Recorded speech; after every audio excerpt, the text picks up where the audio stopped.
Why is it spazzing out?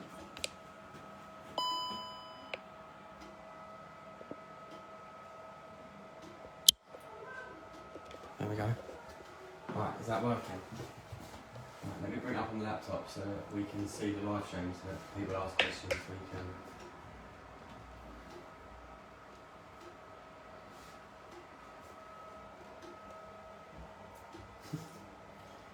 It's nice me up. Oh, there it is. Right, so if I click on that, and then the comments will come up on the side there, is that right? Yep. Hey, there we go. Right. I need to turn this volume down, don't I, so I don't get feedback. There we go. Right. Oh, I'll move this back in now, can't I? Because you'll be able to see. Is that alright? Yeah, it's nicely fine. That's what it is, isn't it? Pretty much on myself. What's the time? I'll give it a couple of minutes if anyone else joins, because it's only 22 shots that it will start, so.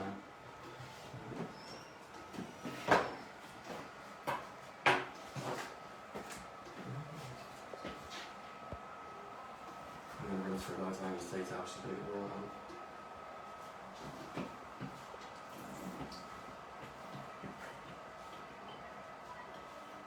I'll clean the questions up.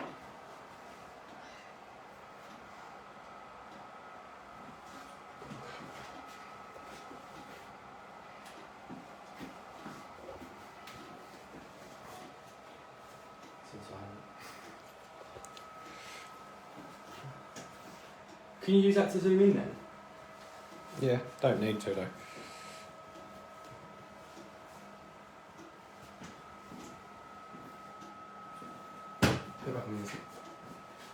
Yeah, who's cooking along then? Everyone put your name in the chat if you're actually cooking along.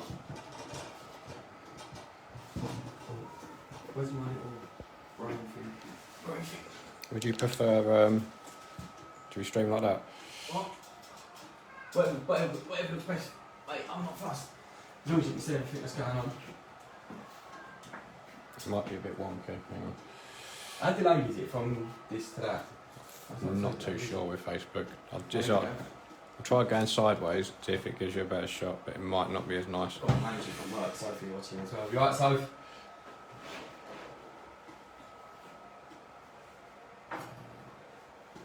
Oh no, we've gone sideways.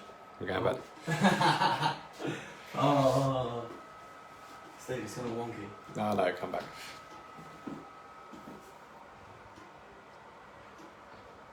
Is there any way I can make the chat bit bigger so that I can see people that are talking? Apple zoom it with your fingers. Oh yeah, good man. Oh, look at that. Oh, that's too big, man. That's better. Alright, sorry, no.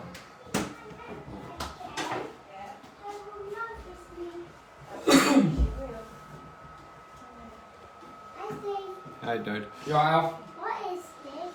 Steve's filming me cooking. You can come say hello? Huh? No?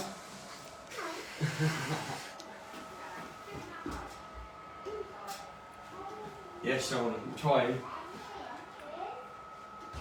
Next time you guys come around to do one of the other ones, it'll be much easier like this instead of trying to film over my shoulder. My new table.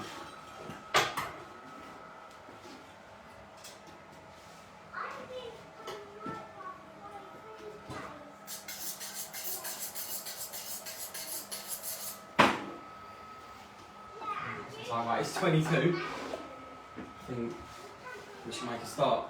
Right. So, first thing we're going to do is the shallot puree.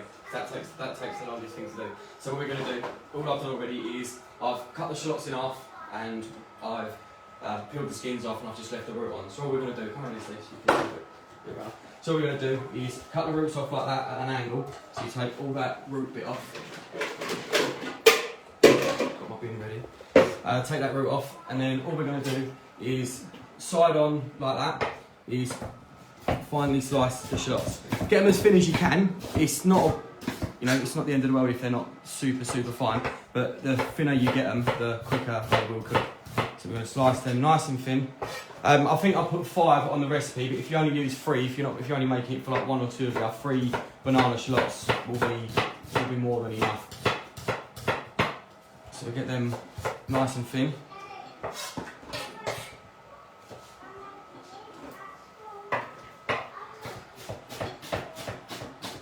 So what we're going to do with these is we're going to get a pan with a little bit of coconut oil, hot, and then we're going to drop these onions in and we're going to caramelise them. So what we're going to do is we're going to cook them until they start to go brown. Then when they go brown, we're going to scrape all the browning off the bottom of the pan. If you need to add a little splash of water, because if it starts to stick to the bottom, you can add a little splash of water and that will release all the browning off the bottom of the pan. Then we're just going to keep cooking them until they're really nice and golden and caramelised, and they'll go really, really sweet. And then what we'll do is we'll cover them with the almond milk, and then we'll carry on cooking them a little bit further so they are properly cooked all the way through. And then we're going to blitz them up to make a nice caramelised onion puree. Again, if you haven't got like a super, super strong food processor, you're not going to get the puree super, super smooth. But to be honest, that's not really the end of the world. It's not a problem. So once you've got all your onions diced like that, get a nice big, medium to big sized pan. Pop that on. You want it on like a sort of like medium to hot heat. If you've got electric, probably about. Right, you probably want it on about 4 or 5 will be fine. And then get the oil nice and hot, and then we'll throw the onions in. So again, like the other videos, I'm using this coconut oil. It's a little bit better for you than normal sort of cooking oil, or pomace oil or something like that. So, ooh, a nice big spoonful of that in there. Get that nice and hot, and then we'll throw the onions in. So leave that on there to get that nice and hot. Actually, I'm going to leave that there so it warms up a little bit. It's easy to get out. So, next thing we're going to do is get the potatoes. The next longest. So, and then ready for them.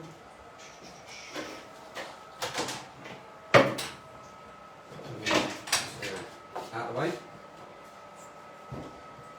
Cool. So, with the potatoes, literally all we're going to do is top and turn them so you get a nice flat edge. So 1, 2, like that. So the idea is they're going to stand up in the saucepan like that. Try and get them all the same size if you can.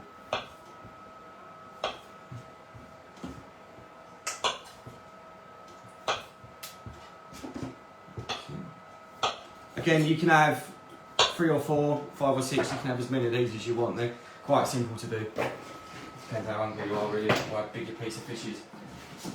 So once that oil starts to get hot, we're just going to chuck all these onions in. Get all them onions in like that. Little pinch of salt in there, not too much. We are going to season it again at the end when we make the puree. So a little bit of salt in there. When you put the salt in, that'll help bring all the moisture out of the onions, and that's what will help caramelise it. So as the liquid comes out of the onions, you'll cook that back in to the onions. So keep an eye on these, like I say, they will start to catch and caramelise on the bottom of the pan. The idea is when that happens, you scrape it off. Again, you put a little splash of water in there, that will scrape it off, and then you can just keep cooking and get them nice and caramelised. So with the potatoes, again, you want to take a little bit of oil, not too much on this, into the pan. Get that nice and hot. I've got that on a 4. So what we're going to do when that oil comes up to the heat, we're going to take the new potatoes and we're going to put them into the pan like that. And we're going to cook this side and get it nice and golden. Get it nice and roasted off. Then we're going to flip them over in the pan. We're going to fill it up to about there on the potato with water. Then we're going to chuck some thyme, some garlic and salt in there. Then we're just going to simmer them until they're nicely cooked. So the idea is you have a nice roasted top and a nice soft piece of potato underneath.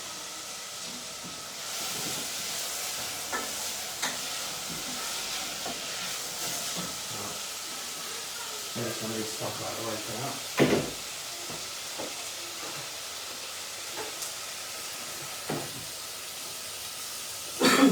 I've got a nice little treat for everyone as well.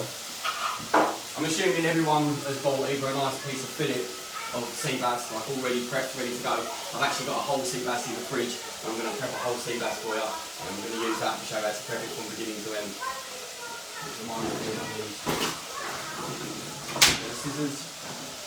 And a pair of pliers.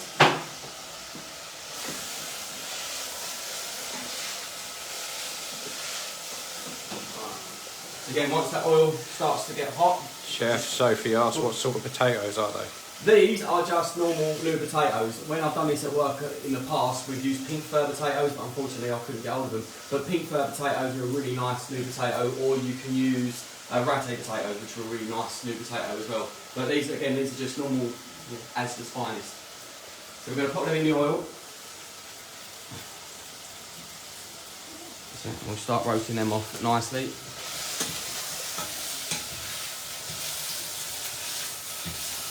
I'll apologise now if my fire alarm goes off. The extraction in my kitchen is not amazing, so the fire alarm does have a tendency to go off, so I will apologise in advance. I've got Amy on standby to switch it off.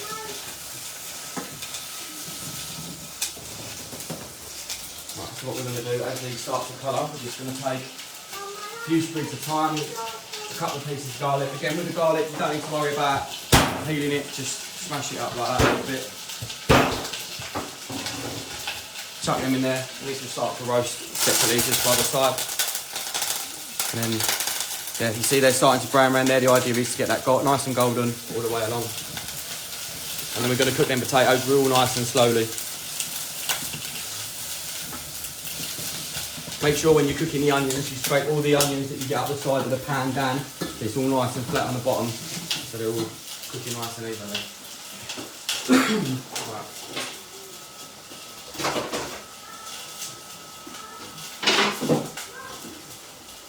Blue chopping board for fish, but I haven't got one, so we're going to use the red one.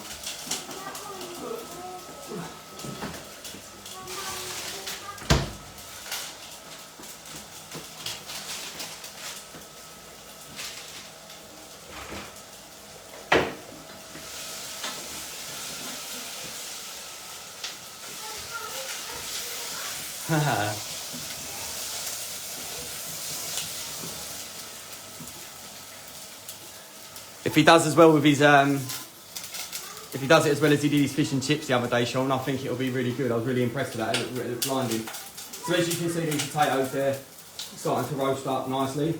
See, normally, when I would do these sort of potatoes at work, they're kind of like what's called a fondant potato. How we would normally do them at work is in butter. So what we would do, we would caramelise the potato, get it nice and golden in butter, and then literally completely cover the potatoes with like proper butter, not like your margarine or anything like that, like proper butter, and just completely cook them in butter. But obviously that's not very healthy, so we're going to do them like this. Again, cooking them in water isn't really a problem, you know. So see, they're all nice and coloured, so what we're going to do now is take them off the heat and pop them on here. Right, if you just look in here, Steve, you see there, they're starting to caramelise. You're just going to literally get your spatula or your spoon and just start to scrape that off. If it starts to go really, really dark, all you're going to do is put a little splash of water in it like that. And that will just deglaze that, get all that caramelising off the bottom of the pan, and you see it all goes into the onions. They start to go nice and dark, and then put it back on the stove, bring it back up to the heat. So with the potatoes, just going to flip them over, like that. So you see them, Steve? So you've got 5 nicely caramelised potatoes like that. Then all we are going to do is fill that up with hot, cold, doesn't matter, fill it up with water, just until it gets to the top of the potato like that. And then pop them back on the stove. I am going to put a little lump of butter in there, just because the flavour, you know, it will be quite nice. So put a little bit of butter in there. Then all we're going to do is bring them up to the boil slowly, and we're just going to simmer them on a medium heat. They should take 10 to 15 minutes, so if your puree and everything else isn't ready, you can just pull them off or have them on a lower heat. It's not a problem.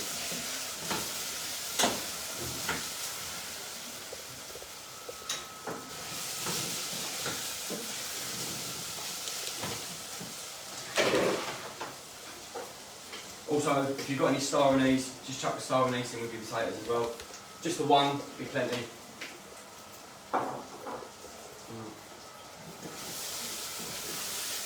How's everyone getting on that is cooking? Need me to slow down, or are we all good?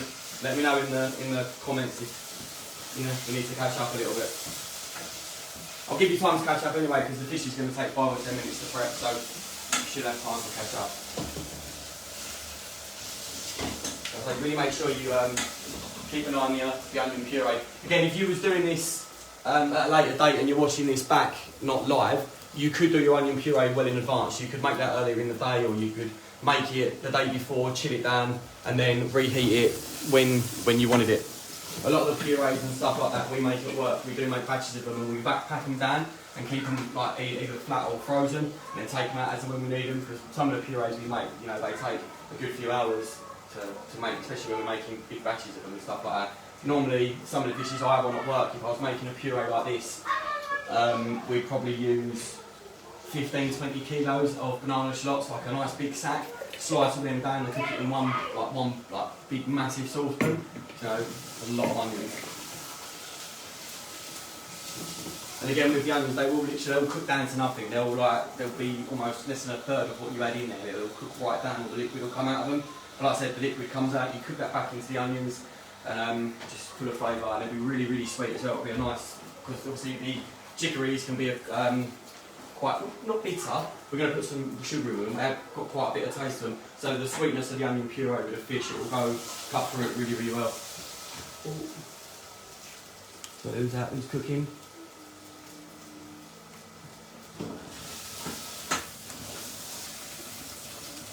Someone's watching from Spain. That's alright for some, isn't it? That in Spain. Stop the weather right now, it's been absolutely freezing today. So we're not a million miles away from them. I want to get the puree to the point that I'm going to put the almond milk in it, and then drop the heat down and let them cook out, so that I haven't got to stand over them and concentrate on these. And then I can do the fish for everyone, and you can see that. If you see all this on the spoon here, all this caramelising, just get another little spoon, scrape all that off back into the onions. Because that is what you want. That is all the nice caramelised, sweet onion. Again, if you couldn't get shallots and you've got normal onions, that's absolutely fine. You can use your normal white onion. That's not a problem. Won't be as sweet as this, but onions are quite sweet when they caramelise like this in general anyway. But shallots are a hell of a lot sweeter than normal onions.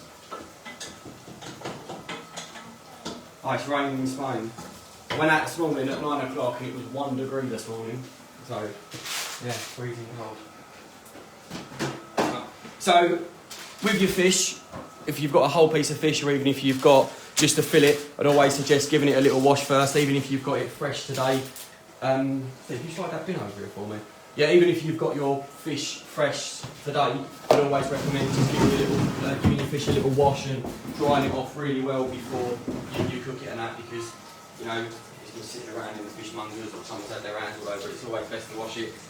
And I'm assuming most of you, if you have got a piece of fresh fish from the supermarket, then it would have already been scaled. This piece has already been scaled as well.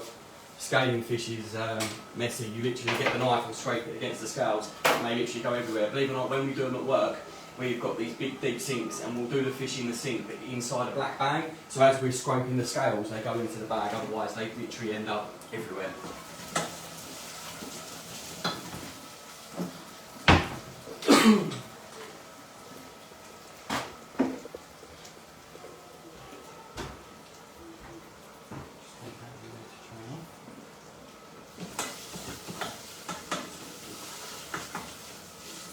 Not working.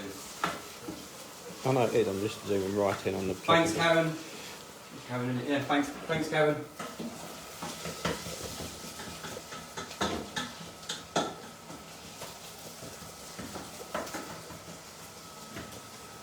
These onions that we're doing here as well, these are really nice in what's called, I want to say Lyonnaise potato, but I might be wrong. It's been a long time. Lyonnaise potato, so what you do is you peel a potato, slice it really thinly, lay them in a dish, spread out the caramelised onions, then another layer, spread out the caramelised onions, another layer, and then you'd cover the potatoes in chicken stock and then cook it in the oven, and then just let all that chicken stock reduce, it'll cook the potatoes. When we do it, we'd actually press it. Once we've taken it out of the oven, press it so it goes like a really thick layered potato cake with the onions in it, then cut out little slabs and then pan fry them, and these onions are perfect for that. Like even if you was just doing like a burger, doing the onions like this, nice and slowly, caramelising them down, these onions are what it's all about. Steve, can you grab the almond milk out of the fridge for me today, please? This is my mate Steve, my best friend. He's my kitchen porter, stroke, cameraman for the day. He doesn't know yet, but he's going to be washing up after.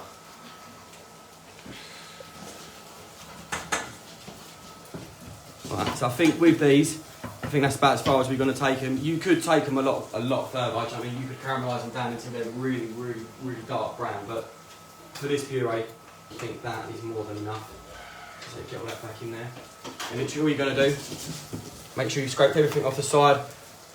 Just cover them with the almond milk. Again, when we do this at work, we use double cream and butter. Be careful when you pour the milk in, though, that obviously the pan's going to be hot, that it doesn't all splash up and burn your face. Just be careful when you're pouring it in. Make sure you scrape all the onions down off the side of the pan. That's it, get them all in there, give it a nice little stir. Keep an eye on these as well as they're cooking, because you might need to top it up with a little bit more of the almond milk, which is not a problem, because what we'll do is before we actually make the puree, any liquid that's left in there, we'll drain it off and keep it to one side, put the onions into the blender, and then we'll add a little bit of the liquid that we've drained off back to it if it needs it. And again, with your potatoes, make sure you just put them to the edge of the stove. You don't want them boiling, you just want them nicely simmering. What is that? Right, enjoy that free, that'll be fine. Right, so once you've got to that stage, I'll leave. You can catch up if you're not quite there, and I'm going to prep this fish. Again, if you've got your fish already fitted and it's all ready to go, then that's probably going to be the last thing we cook. We'll get everything else ready and then we'll cook the fish. But I'm going to do this now while the puree's cooking.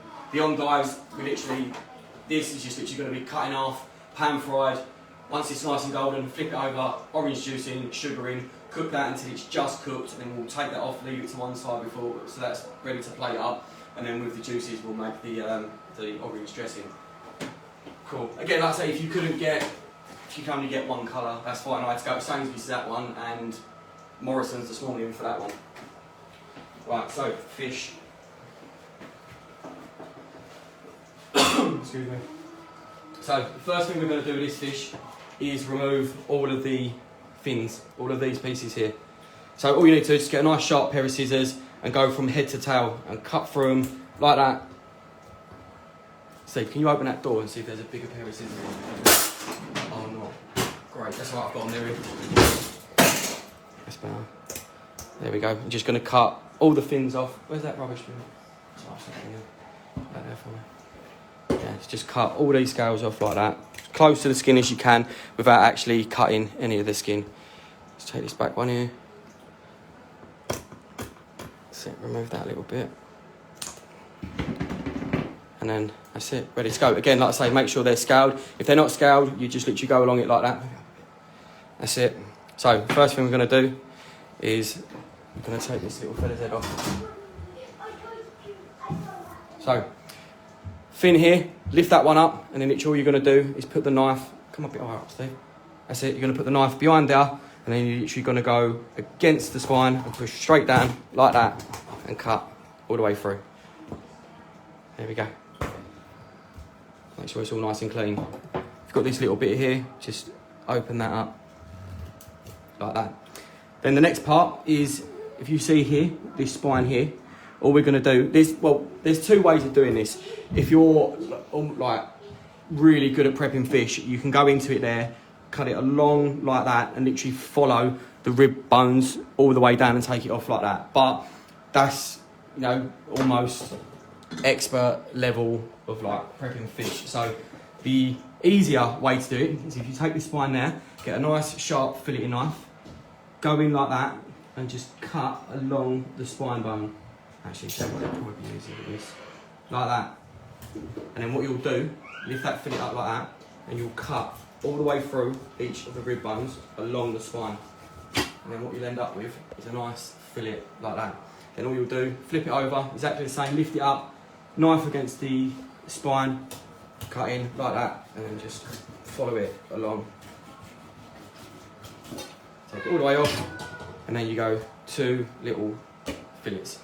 And all we're going to do, I'm actually going to put one of them, I'm only going to need one of these, so I'm going to put that, just put that in the fridge for me, please, Steve. With all the fish bones, we do a lot of fresh fish prep at work. Depending on how busy it is and how much we're getting in, we'll either get them in already filleted, but when we buy them, we'll always get the bones. If you really wanted to with your fish bones, you can make fish stock, and then you could use that to make fish soups and stuff like that. And all you need to do is just get a load of green and white vegetables, onions, celery, fennel leeks, into a saucepan, put your fish trimmings in, cover it with water, bring it up to the boil, simmer it for like 20 minutes, pass the liquid off through a sieve, and then you'd have basically what is fish stock. And yeah, we make that quite a lot of work actually. So the next part we're going to do with this fish is these bones here, this belly bit, just going to trim this up, so you're going to go underneath the bones like that. And then we're just going to trim all of that belly off. Like that. Then we're going to take the fillet from the belly to the tail, just trim that bit off like that. Get rid of all that belly stuff. Trim a little bit of the tail off. Just check along there, make sure there's no the fins or anything like that left on there. Trim that little bit off like that. And got a nice sea bass fillet. Not the biggest sea bass fillet in the world, I know, but then this was a smaller sea bass, so I've got bigger fillets in the fridge. I think I might use one of them. And then the last thing we're going to do is you can use either a pair of clean pliers. I use these because fish tweezers are annoying. Literally all you're going to do is go along the fish like this. Every time you fill a bone, gently grab hold of it with the end of the tweezers.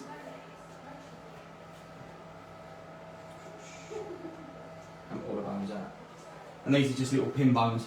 Again, if you didn't take these out, it wouldn't be the end of the world. They are such tiny little bones. If you're cooking for yourself and you know they're in there, you're going to be looking out for them. But obviously when we're serving customers in a restaurant, the last thing they want to be doing is picking pieces of bone out of their fish. Can you pass me one of those packs of Seabass, because they're bigger fillets? I'm going to use one of them. I just wanted to show people the prep. Okay, pass me that plate and stick this one on there. I'm going to use them for dinner tomorrow. And then that packet underneath the lemons. No, underneath the lemons. That's it.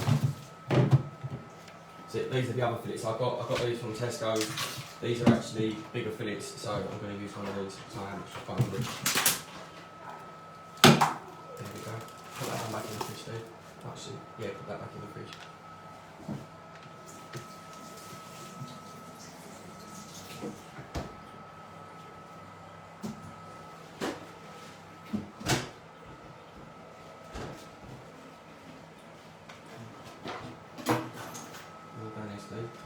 So as you can see, this fillet is a lot bigger than that one. And what they've done at the supermarket, which is probably what you'll find with most of your fishes, with the pin bones, they've actually cut them right out. They've not actually gone along and taken them out one at a time. They'll actually cut them out, so you'll get that bit there, which is absolutely fine. That's not a problem. But with the fish you've got, you know, you just want to, any bits that you've got like this, just this white bit here, just trim that off, get rid of that. The belly, again, it's not the end of the world. If you want to leave it on there, it's not a problem. But if you want to trim a little bit of it off like that, because it's not amazing, it can be a little bit chewy, so just trim that bit off like that, and then just go from there to the tail. Try and keep the shape of the fish. But to be honest, that's not much bigger than the one I had in the fridge anyway, so there we go, bosh. Like that. And then the next bit, make sure you're checking your onions, guys. Next bit is to score the fish. If you've got a really, really sharp knife, great. If not, a razor blade, the old cutthroat razors, we actually do use them at work because they're really good. Because all you want to do is just pinch the fish ever so slightly and then just do a little scores like that. What this will do, it will help you get the skin nice and crispy, but it'll also cook through from the skin side to cook the fish all the way through. Because when we pan fry this, you'll literally cook it anywhere between 80 and 90% of the way on the skin side down. That's it. Then that is ready to go. If you can pop that on that plate, actually I'll be on it. Just going to pop this back in the fridge until we need it, just so it's not just left out on the side.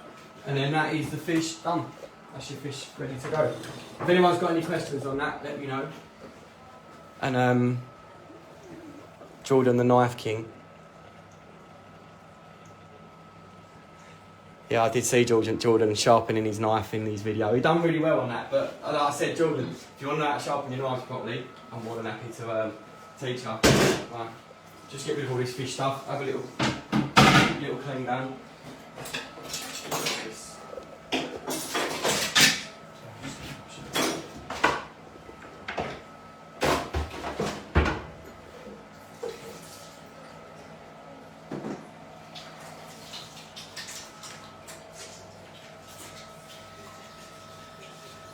So, has anyone else got any questions or comments? Can you have a look for me? Not as far as I can see.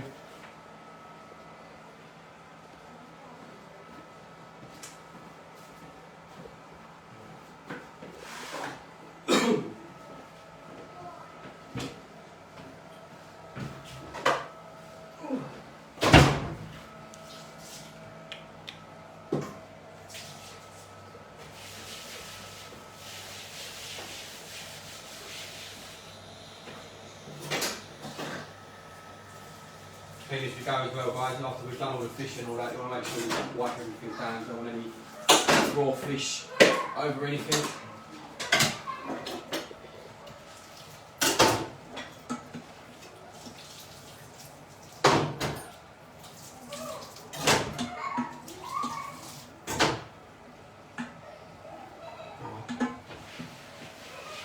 Steve.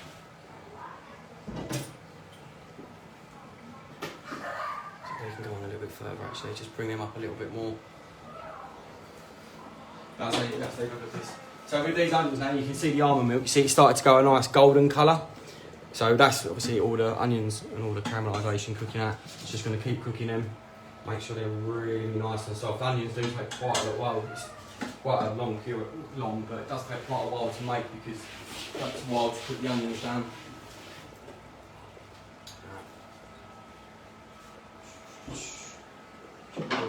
So next thing we can get ready is if you got, if you did get 2 different chicories, we'll do, we're going to cook the yellow one and then we're going to use this for garnish. If you only got one colour, it's up to you. Pick the bigger one for the. That's quite a cool view, isn't it? Pick the bigger one. So literally, what you're going to do is literally cut the endive in half, straight down the middle through the roof like that. So you get 2 pieces. It's 1/2 per portion. You're only going to, that's plenty for a person.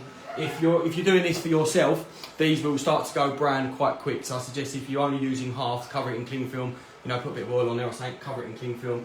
I'm going to cook 2 of them just to see which one comes out better.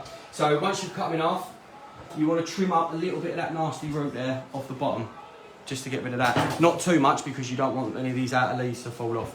So just trim off that little bit at the end.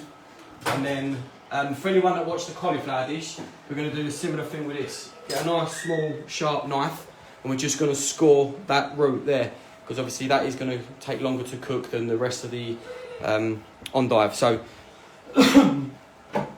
so gently in there like that. Try not to cut into too many of the leaves. Just literally want to score as far as you can go without actually going through to the bottom like that. And then go back the other way like that. Get nice even cuts in there. And do that on both of them. So yeah, all the way through the root. Try not to cut into many of the leaves and try not to go all the way through. If you do, it's not the end of the world. If you lose a few leaves while you're cooking it, don't worry about it too much. You can still eat them, it'll still be nice. There you go. So filling that with 2 pieces, just like that. Then with this one, you can cut a nice bit of the root off like that. Get rid of that bit. And then all you're going to do is break a few of these leaves off from the outside. Probably only need 2 or 3 per portion. Put the rest of that. And then you'll take these leaves, straighten half down the middle. Just like that. And then when they're done, just pop them into some cold water, put a few ice cubes in there, into some cold water, and that'll just help them crisp up, they'll curl up slightly. Then when we're ready to plate up, we'll drain them off really well, a bit of paper towel, and then we're just going to dress them with some olive oil, some salt, and yeah, we'll do a bit of garnish. Right, leave them there, they'll be fine. So, Steve, what number is that? That one, rear left. Let's see, drop that down there. Just going to move that puree over there, Steve. Can you just keep stirring it for me? All that's well too hot, pull that off.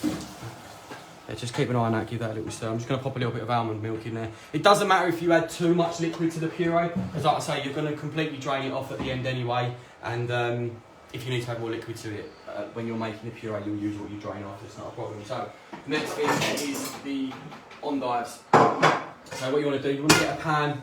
Again, on this one, medium to high heat. If you're on electric, I'd say 3 to 4. If you're on gas, I don't know what settings I'm on gas. I've not used gas in years. My kitchen at work, there's no gas in my kitchen at work. My building that I work in is, I think, I can't remember what they say it is now, but it's one of the most eco-friendly buildings in London. So we've got no fossil fuels or gas or anything in the building at all. Everything is electric and induction.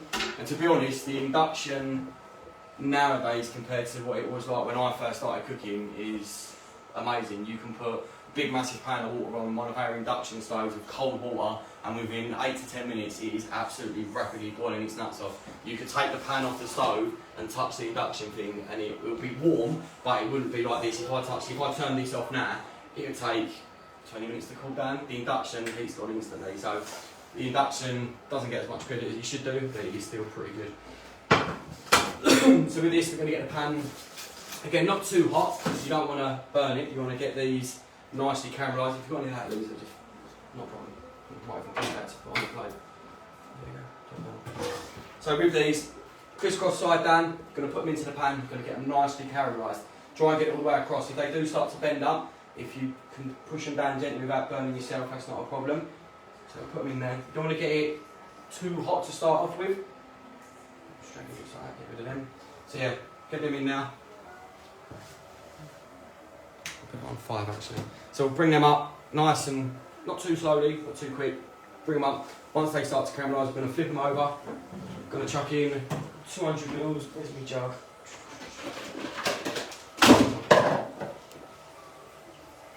$200 to 250 mils of orange juice. Again with this, you know, you can always top it up a little bit more orange juice if there's not quite enough in there.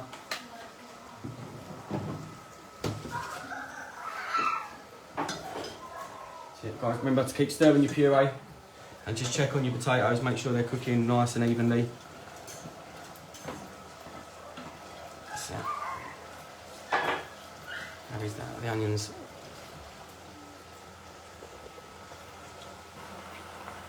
Yeah, they're getting there. They won't be gone. And again, with the onions,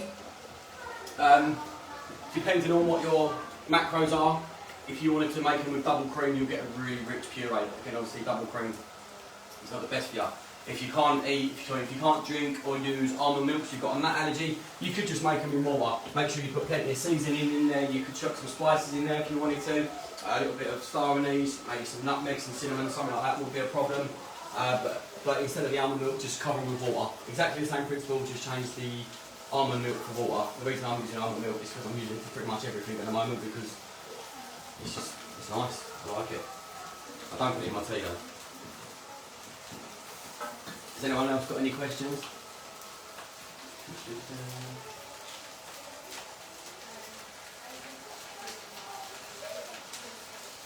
Watching my knife skills. Where's my knife? I've actually got. Oh, she's put it away. Where's she put that? You were looking for a V sharpener. My V sharpener. Crying out loud. Yeah. I've actually got 2 things I use for sharpening my knives. I've got this absolute machine, and obviously my steel. So this is for when my knives have had, you know, they've been abused. I've been using them and I'm not sharpening them. My day-to-day sharpening is on the steel. So depending on what sort of blade you've got, depends on what sort of angle you hold the blade at.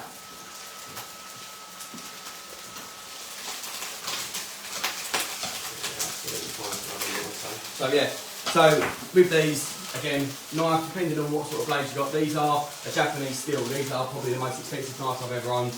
I've been collecting these and buying one every couple of years. You know, this one here, I got this when I got my promotion at the current place I'm at now. Amy got this for me. This was £275. So they're really, really good knives, and I do look after them. Every time I use them, I make sure I'm sharpening them on the steel, keep them at a nice tight angle like that, so they're not too far away. And like I say, when they've had a real beating, I bring them home and I use this. Absolutely monster. This gets such a good edge on the knives, and it really does keep them nice and sharp. But again, Jordan, if you are still watching, if you do want to know how to sharpen the knife properly, I'm more than happy to teach you. Alright, so back to these two. So with these, as you see, like this, just nicely caramelising them like that. They've got a nice colour evenly all over them. If you want to take them a little bit darker, absolutely not a problem. Just give them another 30 seconds to a minute. Again, if they're starting to buckle up a little bit, just gently push them down. Not too hard so they all fan out and break up, but just enough that they're getting a nice even cooking.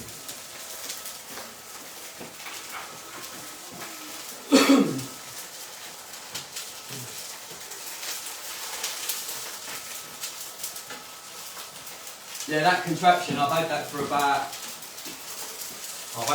5 years, and I've only ever had to read these bits here are the blades that we can see how busted it is by all the stuff that's coming off of it. These are the blade bits here that you need to replace. I've only had to replace them twice since I've had it, and again from one of the companies that we use at work called Continental Chef Supplies. And if anyone does want to have a look at some of the knives that I'm getting, if you go to Continental Chef Supply, CCS, that's where I get pretty much all my knives from.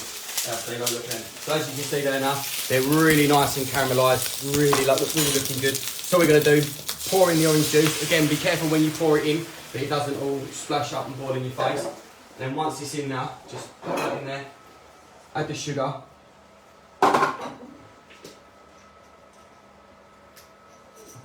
Bit of star, one or two star anise, depending on when you want to shock it. Oh yeah, Jordan, star anise, she said it tastes like blackjack. Star anise is aniseed, it's an aniseed spice. That's why it tastes like blackjacks. With the orange, just chuck a couple of pieces of thyme in there. Again, a few sprigs will be more than enough. If you want more in there, put more. If you want less, put less. And then just one crushed bulb of garlic. Then what we're going to do, just drop the temperature of that down to say 2 or 3, and you just want to gently simmer it. And this will just cook these all the way through, like that. And then once they're done, once they're cooked, we'll take them out of the liquid, we'll just set them to one side, we'll pour this liquid through a fine sieve into a small saucepan, and we'll just reduce it right down until it's, there's like a tiny little bit left. Put a little splash of vinegar in there, a little splash of olive oil, and that'll make a nice little dressing to go over the fish at the end. Cool. Right. So make sure you keep an eye on the puree, because I'm going to want to top it up every now and then with a little bit more liquid, because it will start to evaporate and reduce down, which is fine, that's what it's meant to do. And obviously the other thing you're checking for as well, that it's not catching on the bottom of the pan, because I've had plenty of chefs in my kitchen, I've done it myself, put a load of stuff on the puree, you leave it on the stove without checking it for a couple of minutes too long, and everything at the bottom of the pan will burn to the bottom of the pan, and then someone will come along, give it a scrape to like stir it and make sure it's not doing that, and then scrape all the burnt stuff off the bottom of the pan, and that's your entire puree completely fucked, because completely gone, because you'll literally, that burnt that you scrape off the bottom, that flavour will just go through the entire puree, and you'll just have a burnt tasting puree, which is not very pleasant for anyone. Has anyone else got any questions? If you need to slow down as well, let me know, because I will just go too fast. Also, if you want to put a few little squeezes of pepper in there, that's not a problem. Again, a lot of this stuff, you guys can all do it to your own taste. If you like more garlic, add more garlic. If you, don't like orange juice, you can do it with. You could just cook this in water. Wouldn't be a problem if you didn't want to do the orange juice. But with the dressing, you could just dress it with a little bit of olive oil. Again, all this is to your own personal preference and your own taste. Same with the seasoning. I like, years of working for the likes of Ramsay and stuff like that. My seasoning is quite on point. I will season something until it is, almost to the max. A lot of the stuff I season at home, especially mashed potato, I'll make it and be like, right, bang, that tastes perfect. Give it to my missus to try, and she's like, that's too salty. So when we make mash at home, I'll literally split it into 2. That's her mash, that's my mash, and I'll season mine separately, because she doesn't like a lot of salt in her food. But so again, with the seasoning, if you make sure you're tasting everything as you go along, every step, taste it, season it. If it needs a little bit more salt, not a problem. Again, under seasoning is not an issue. You can always add a bit more. If you add too much, that's it. You can't take it out. So little and often is best. And obviously, if you season at each stage of the cooking process, you'll make sure you get the salt cooked into whatever you're cooking. So every stage, add a tiny little bit of salt. Oh, Karen's got a question. What's the question, Karen? What did you first cook the endives in? Just coconut oil. So just a little bit of coconut oil. For me, different oils do different things. I would very rarely cook in olive oil, because olive oil doesn't get as hot as other oils. So what I mean by that is, by the time you've got this oil to the temperature to cook a piece of meat or fish, the oil will burn. It'll actually burn and taste bitter and burn. Whereas the likes of olive oil, rapeseed oil and oils like that, they're designed to get to really hot temperatures so they can cook stuff without the oil burning. This coconut milk, I think my camera's steaming up. That's fine. That's it. With the coconut milk, coconut oil, this is a lot better for you than other oils, because I think it's lowering cholesterol. I might be wrong on that. Callum will be the best person to ask on that. But, it is an oil that is better for you and it's more natural. So yeah, just a little piece of that in there. And you can get this to quite a hot temperature. I've cooked pork chops in this, and we've got them lovely and caramelised, and the oil hasn't tasted burnt or bitter or anything like that. So yeah, just a little bit of coconut oil, nice and caramelised, and then chuck the orange juice in there. That's it. Cool. Steve's just stirring the puree and just completely covering my stove in onion juice. I love a bit of onion juice. I think these are almost there, to be honest. Like I say, guys, when you're doing this puree at home, you're welcome, Karen, unless you have got an absolutely amazing food processor like a RoboCoop or something that will blitz the nuts out of it. If anyone's interested to Google what a Thermomix is, that's what we use at work, and it has got a ridiculous rotation RPM. Like this machine, you know, you could have it running with nothing in it, drop blocks of parmesan in it, and it will turn it to parmesan dust. Same with nuts and stuff like that. This is an absolute machine, and we've got 2 of them at work, and they will make anything into a puree. So obviously, if you haven't got, you know, I'm literally using one of these jobbies that you put a hand blender on. So a lot of the purees I make at home are never going to be proper, you know, silky smooth like you would get in a restaurant. You know, a lot of the purees I will pass through this once I've made them. Same with mashed potato.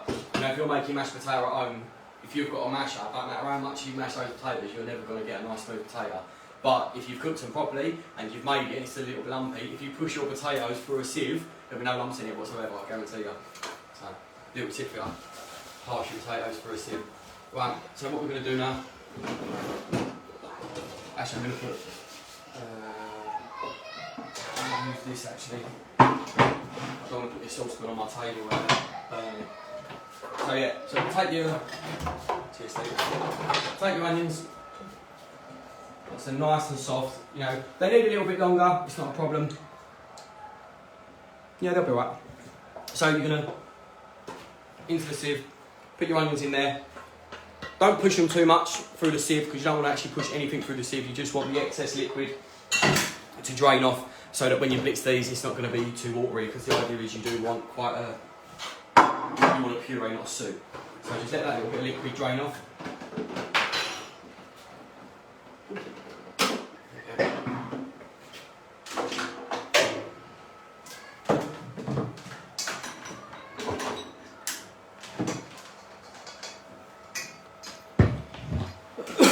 Who's that messaging me?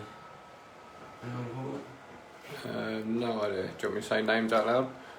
Show me. Oh, that's my uncle. It's my uncle texting me to see if I've watched the new episode of Star Trek Discovery yet. It's my massive Star Trek kid. Oh, spoiler alert. No, I haven't watched all of it yet. I'm halfway through it. Right, so puree, all that liquid there, just drain that off. Taste that. If it needs a little bit more salt, you can add some seasoning when you're mixing it. Straight into there like that. Put that to one side at the moment. I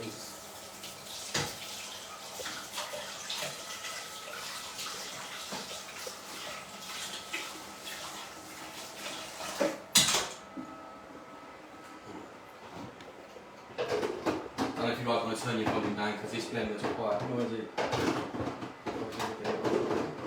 There we go. And all you're going to do is give this a whiz for a couple of minutes. Try and get it as smooth as you can. Like I say, it's not going to be a silky smooth puree, but you want it as smooth as you can get it. That's the noise of the power.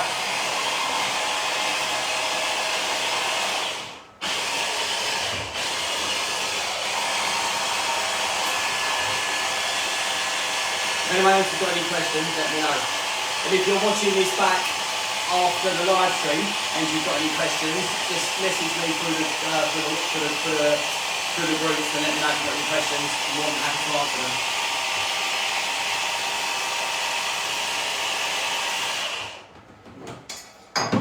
Every minute and a half, just take the lid off and just double check it, make sure you've not got too much up the side. To be honest, I'm not going to add any liquid to that. That's probably a little bit wetter than what I would like it to be, but it's not too bad. And to be honest, I've actually got that quite smooth. If you have that, a little bit more salt going.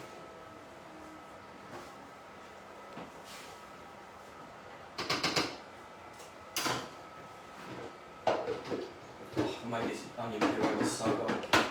This is probably one of my favourite purees. I think the best puree in the world. The same as the soup, to be honest, is artichoke. Not the big bulby ones, the ones that look like little potatoes. Lovely, lovely puree that makes.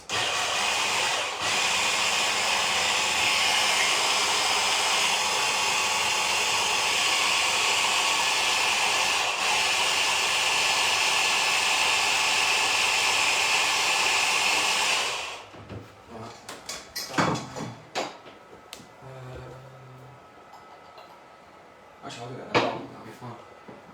going to do is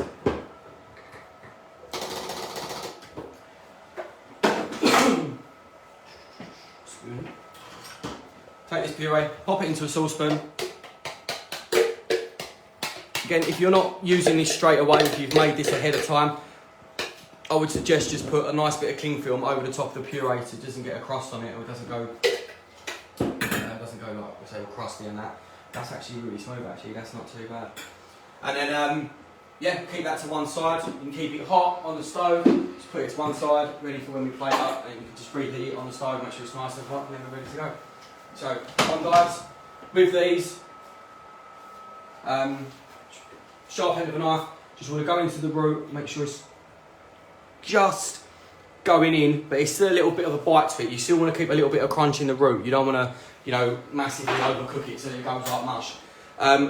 Once you've gotten to that stage, just flip them over for a couple of minutes, just a minute or so, just so you can cook some of that orange flavour into the bit that you've already caramelised. As you can see, they're all starting to go limp and that. Just give them a minute to 30 seconds on now. Then we're going to take them out, put them onto a plate. And again, with these, you could just flash them through the oven for a couple of minutes to get them nice and hot. Or what I'm going to do is, once I've got the fish nice and crisp and I'll turn it over, I'm just going to pop these back in the pan with the fish, get them nice and hot again, and then take it all out at the same time, ready to plate up.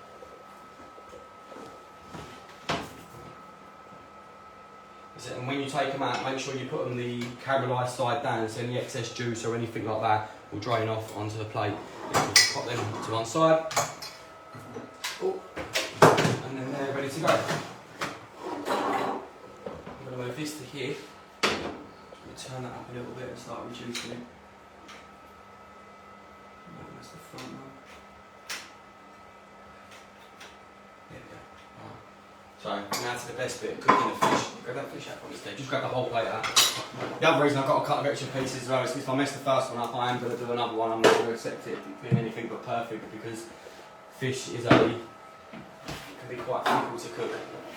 Now with cooking fish, depends on how healthy you want to do it. Obviously, probably the healthiest way to do it would be either to steam it or to just roast it straight through the oven. If you want to do it like that, there's absolutely no problem.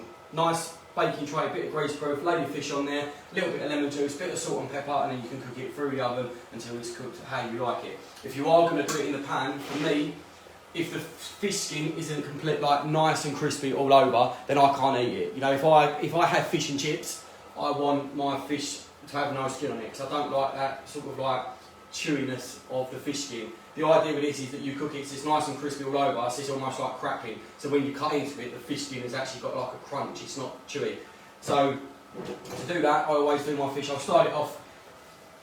You want to get the pan to the stage that it is really hot, but you don't want to put that fish in at that stage. If you put the fish into the pan and it's too hot, literally what's going to happen is the fish will literally curl up like that, you'll end up with crispy edges and it just being soft in the middle. So the idea is that you put it into a warm to hot pan so that it will go in there, it will curl up a little bit, but then it will relax, and then you'll end up with a completely crispy fish skin. So just let that, again I'm cooking this in the coconut oil as well, cook it in pomace oil, vegetable oil, anything like that. Like I say, the only thing I would normally cook in would be olive oil, because it wouldn't get hot enough, like I said. That's that oil is melted. And then what I would normally do at work is, excuse me, once the fish skin is nice and crispy, I'd actually turn it over so that the crispy side's facing up, and I'll put a massive knob of butter in there, get that all melted and foaming, and then would baste it. But again, that's quite unhealthy, so you don't have to do that. It does make it, gives it a slightly different flavour, and obviously the nice foaming butter over it makes it nice and shiny, but you don't have to do that. It's not the end of the world, you know. If you just want a nice piece of healthy fish, just pan fry it, simply turn it over. The only thing I would definitely advise doing is once your fish is finished cooking, just a nice little squeeze of lemon over the top, just brings out that flavour a bit more, gives it a bit of sharpness. Yeah, like that. So, there we go. So, also with your fish, do not season the skin. If you season the skin, or actually saying that, a lot of different chefs will say different things. Me personally, I don't season the skin, because if you season the skin, like I said with the onions, the salt will start to pour the moisture out of the moisture and the liquid out of the fish. So if you season that side and then put it in the pan, liquid's going to come out and it might not go as crispy. So me personally, I never season my skin. I put my fish in, once it relaxes and it starts going crispy, I season the flesh side. Other chefs might have a different opinion, but again, it's all down to personal sort of preference. One other thing we do at work, depending on what fish it is, we do a lot of salting and brining. So some of the cod that we get in, what we'll actually do is completely cover the whole cod in really large, chunky Morden sea salt for about 2 hours, and then wash it off, because what that will do is draw all the moisture out of the fish, really tighten it up, really like bring all the meat and the muscles together, so that when you portion it and you pan fry it, it won't fall apart. Flat fish like this, I wouldn't tend to salt them like that, because they are quite smaller and the muscles are already quite tightly together. But what I would do sometimes is brine it. So a brine is literally, we do a 10% brine, so it's 10% salt to liquid. So 10 grams of salt, a litre of water. We'd put various spices and stuff like that, depending on what dish we was doing, and then we'd leave the fish in that for about 4 hours, take it off, dry it off, and that would just give the salt a little bit more of a seasoning, and it does actually make it easier to cook. And then when obviously we've done those different salting and brining techniques, you don't actually need to season the fish when you cook it, because it's already had quite a lot of salt going into it. So, right, so now the oil's all melted.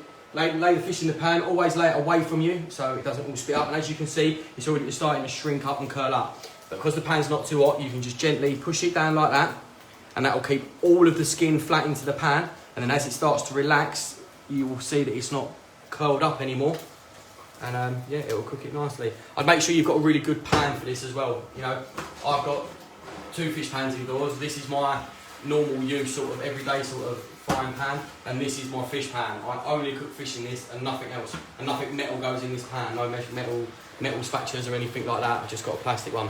And then with the orange juice, as you can see, that's really starting to reduce now. You see it's starting to bubble up and caramelise, and it's almost starting to go thick. That's probably like a minute or so from being ready, and all we're going to do is pull that off, sieve it to get all the bits and pieces out of it, and that will be the base of our dressing. Which reminds me, I need to wash this up. Has anyone else got any questions on anything so far, or is everyone alright? Did anyone actually say they were cooking along? Is there anyone actually cooking along at the moment? What's the time? Oh, it's only 8:30, it's not too late. Right, so yeah, as you can see now, I'm going to take that off because you don't want it to go any further than that, because you don't want it to, it will burn and caramelise really, really quick. So yeah, beautiful. So all you want to do with this, you don't need to heat this, actually I will put that a little bit further, actually, sorry. Check the potatoes. Yeah, they're coming nice, cooking along nicely. So you can put that back in the fridge.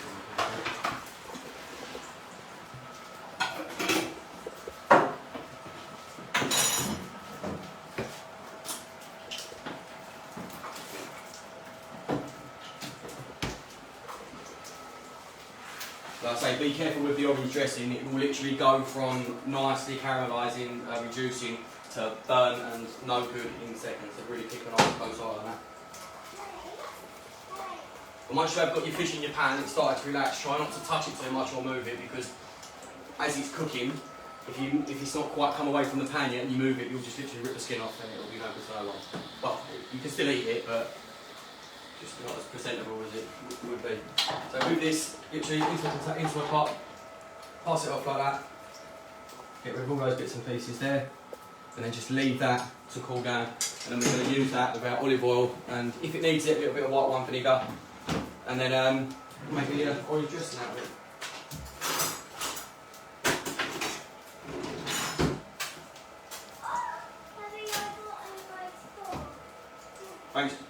Thanks Jordan. Like I say guys, with anything, even not with just this, if anyone's got any questions or they want any tips or any help with anything, just, you know, I'm always posting pictures and stuff like that on the group, so if anyone's got any questions or want to message me privately or anything like that, it's not a problem, I'm always happy to help.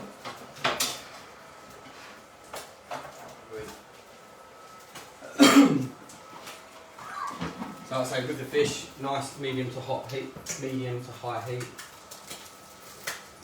Start from the tail, just lift it across there like that. Make sure it's moving across the pan, it's not sticking. And like I say, turn it up just a touch. And like I say, we're going to cook that 90% all the way through on the skin side down. And you'll see it will start to go cooked just around the edges, around here. And then what we'll do is right at the end, when it's just nice and crispy, we'll flip it over, chuck the endive in, pull it off, rest it for a couple of seconds, let any of the juices flow out, and then we're going to plate it up.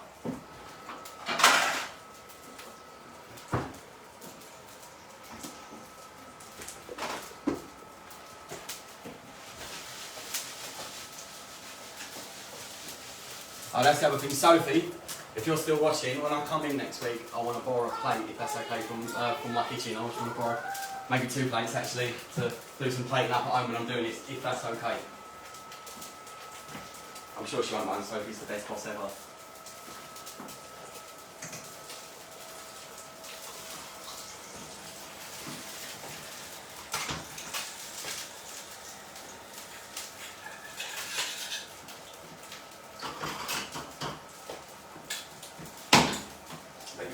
He says that puree too salty still.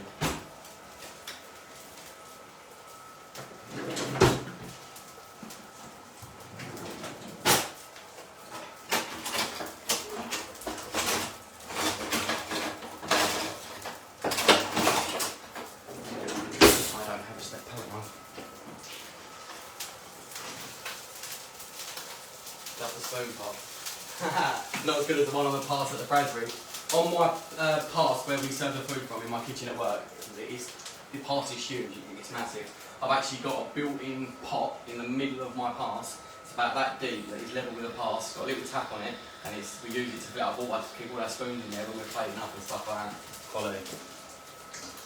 Right, Steve, you're going to come a bit closer. I'm just going to... So with your fish, you can turn it over to check it if you want, but as you can see, that's all not... Oh shit, nearly. That's all nice and golden, it's cooking nice and evenly. But it's just not quite there yet, so we're going to keep it there, that side a little bit longer, get it nice and crispy. At this stage, you can turn the pan up just slightly, get it a little bit hotter, get that skin nice and crispy. But obviously, keep an eye on it if you don't want it, you know, it will go from crispy, nice and golden to black and shit in seconds. So just obviously keep an eye on it, make sure you're watching it all the time. By now, your potatoes should definitely be done, but keep checking them. Same when you're normally cooking potatoes, make sure you can put a knife all the way through them, make sure they're nice and soft, but they're not mushy. You know, with the crispy side, what you can do as well when you take them out. Actually, we'll do that as well. So, when your potatoes are done, so what we're going to do, take these out, see they're nice and soft, pop them on your draining board, pop them on a board or a plate just to take them out, let them drain off. And then the side that we have roasted already, what we're going to do is with the fish, once we flip it over, as well as the endive, we're going to pop a couple of the potatoes just on that crispy side, just to get them nice and crisped up a bit.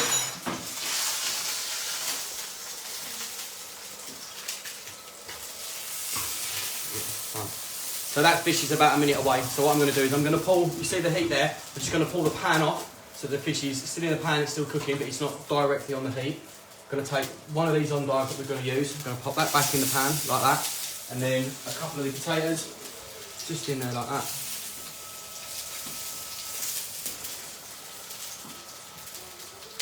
Get them nice and crispy like that.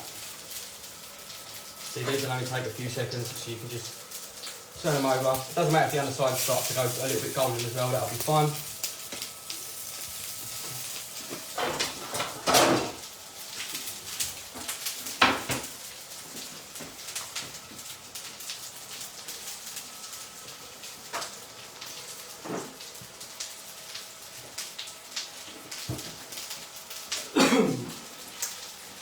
Right, you can flip your end over again so you get that nice caramelised on that side.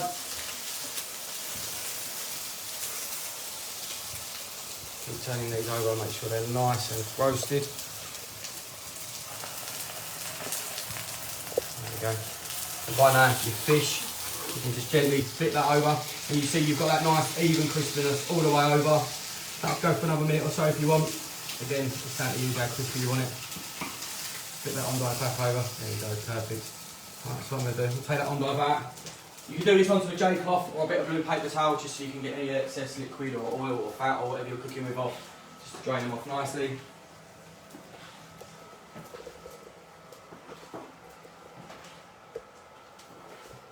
There we go. Now with the dressing, you'll see that has started to cool down, it's started to thicken up a little bit. So what we're going to do into. Oh yeah, I've got a nice big mixing bowl. A nice bowl here. I'll do it in this white bowl so you can see it. I'm just going to take some of that liquid, pour it into that bowl. You don't need a fanny full, a couple of spoonfuls like that. Is that the right one? Do we got no mash truffle? Steve, can you have a look in that cupboard, see if there's a bottle of white wine vinegar? Yeah, that's it. So with this little, literally, splash white wine vinegar, just like that. Mix that in. This will mix in. When you add the oil, it's going to look like it's split and it's not mixed in properly. Where have I put the olive oil? You want to add, again, a couple of tablespoons, just like that. If you want to use a whisk for this, not a problem. Mix it up, but see, it looks like it's split. That's absolutely fine. If you keep mixing it, it will start to come together like that. You see, you get this nice thick dressing. Give it a little taste. If it's quite acidic or bitter, you can add a little bit more olive oil to it. But again, make it to your taste. You add more olive oil, you can add more orange juice, not a problem. So, with your fish now, just going to literally flip it over. 30 seconds the other side, just to make sure all that flesh underneath is cooked all the way through. Then take it out. Again, J-cloth, paper towel, just to drain that any excess fat or oil off. No, leave that for a minute dry. So you see, can you see that alright, yeah? It's all nice and crispy. You fill it, it's nice and crispy, nice and golden, cooked all the way over, nice and evenly. Job's a good one. Right, you're gonna grab your puree, nice and hot. Jordan, this one's for you. Well, I noticed when you was plating up the cauliflower, you've done the little spoon and the little swipe. So this is another one we do at work. So take your puree, like that, spread it down the plate. Then what we would normally do is get a palette knife, which I haven't got. So where's my? That would do. Get a nice a palette knife or a fillet knife, and just do that. So you spread it out across the puree across the plate. A few reasons we do that. One, it looks quite fancy, it looks quite posh, and the other thing as well, which I think is quite a good reason. When you spread it out across the bottom of the plate like that, and you build the dish up on top of it, the idea is every spoonful or knife and forkful that you get a little bit of the puree on everything. So again, with the puree, you can put as much on as you want, you can put as little as you want. You can just do one big blob of it, or you can do a nice big spread of it. So what we're going to do, take the endive first, place that there on like that. Take the fish on top of the endive, and just take a couple of potatoes, dot them around wherever you want. Take your endive leaves that you've already done, pop them into a mixing bowl.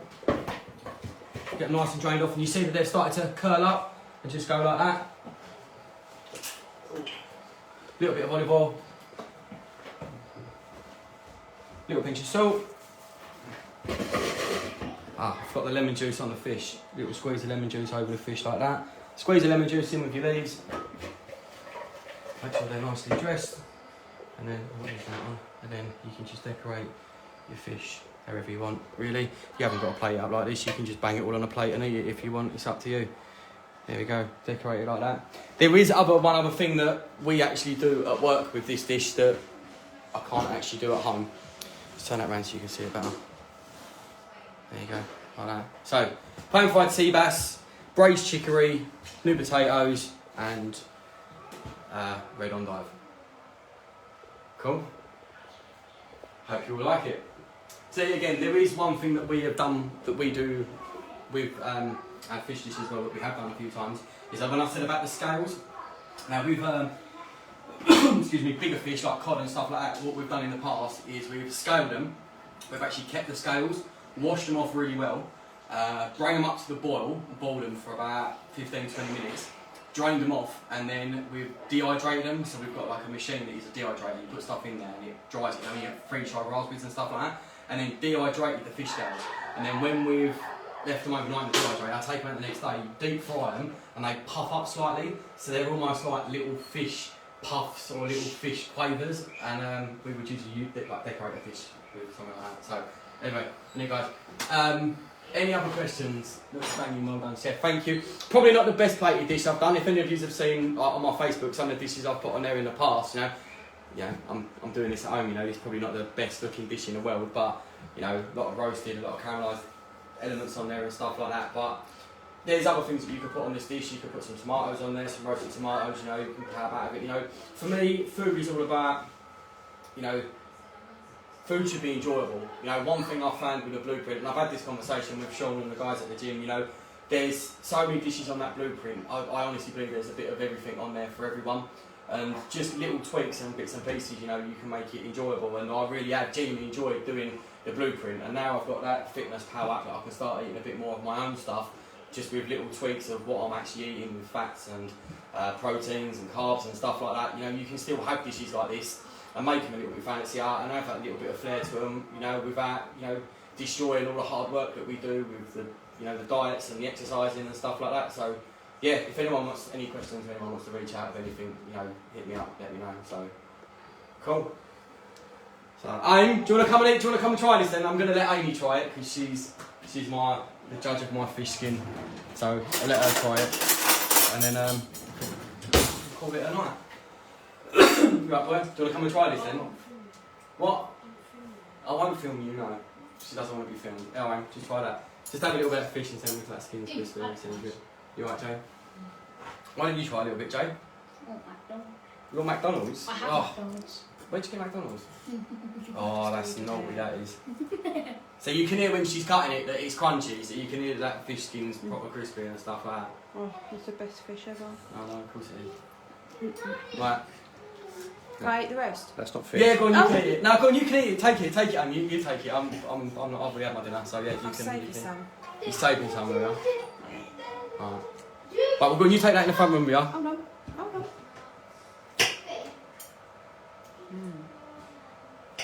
What's this? And shallot puree. Lovely. Thank you. And she's off. Alright. Thanks for watching, guys. We'll call it a night now. I'm gonna have a bath actually, and at least not tidy up my kitchen. But yeah, like I say, cooking and diets and stuff like that, you know, as serious as you've got to take it and eat healthy and stuff like that, it should be fun. Cooking should be fun. I always try and keep my dishes and my food, even at work or in, you know, some of the craziest places I've worked. I've always tried and, you know, enjoy the cooking, enjoy the food. You know, I always say to my friends, you know, cooking isn't difficult. Cooking for 200 people in an hour, it's fucking hard. You know, but cooking, you know, a bit of common sense, you know, reading recipes and stuff like that. I've got more cookbooks you can shake a stick at if anyone wants any books, or if anyone's, you know, got any questions or ideas they want to try and want to run it past me, give me a shout. I'm more than welcome to help anyone, right? And on that note, have a lovely weekend. I'll probably see a few of you at boot camp tomorrow. I will be at boot camp tomorrow. If I don't, have a lovely weekend, and I'll speak to you all soon. And can't wait to see you all at the gym next week. Sean, thank you for letting me do this. I really appreciate it. Night, guys.